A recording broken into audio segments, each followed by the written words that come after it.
That makes sense क्या होता है इसका मतलब और कब करते हैं इस्तेमाल? आइए सीखते हैं आपके अपने चैनल ईश्वर हिंदी 121 पे। चैनल पे नए हैं तो सब्सक्राइब करने के साथ फॉलो करने के साथ ही शुरुआत कीजिएगा। दैट मेक्स सेंस कहने का मतलब ये समझ में आता है। फॉर एग्जाम्पल योर एक्सप्लेनेशन, तुमने जिस तरीके से इसकी व्याख्या की वो सेंस बनाता है, वो समझ में आता है।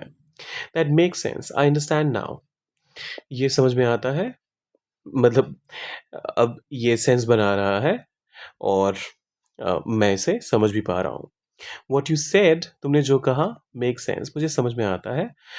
That make sense given the situation, जिस तरह के हालात हैं वैसे में यही चीज समझ में आती है, यही करना उचित रहेगा। यस दैट मेक सेंस, हाँ ये समझ में आता है या फिर ये सही ऑप्शन है। देखिए, जब यहाँ पर समझ में आने की बात करते हैं आप, तो आप अंडरस्टैंड के कॉन्सेप्ट से अलग हटकर बात करते हैं। एग्ज़ाम्पल के लिए, अगर आप किसी शॉप में जाते हैं और आपने जो भी ऑप्शंस वहाँ पर देखे, आपको वहाँ पर कुछ समझ नहीं आया। या तो चीज़ें ज़्यादा कॉस्टली थीं या फिर बहुत ज़्यादा जो लुक्स थे वो चीप थे।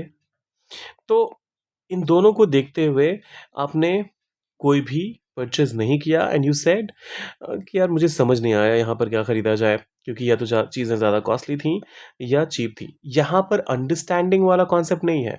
यहाँ कॉन्सेप्ट क्या है कि ऐसे में क्या प्रोसीड किया जाए, वो समझ नहीं आना। सो मेक सेंस पर्टिकुलरली उस वाले सेंस की बात करता है। आशा करता हूँ इससे क्लैरिटी आ गई होगी और जाने से पहले एक एग्जाम्पल आपने कमेंट सेक्शन में डालना है। अगर ज़्यादा लिखने का दिल नहीं भी कर रहा तो भी लिखिए मोर, मुझे इनकरेज करने के लिए, और जाने से पहले लाइक शेयर और सब्सक्राइब भी कर दीजिएगा। मिलते हैं जल्दी।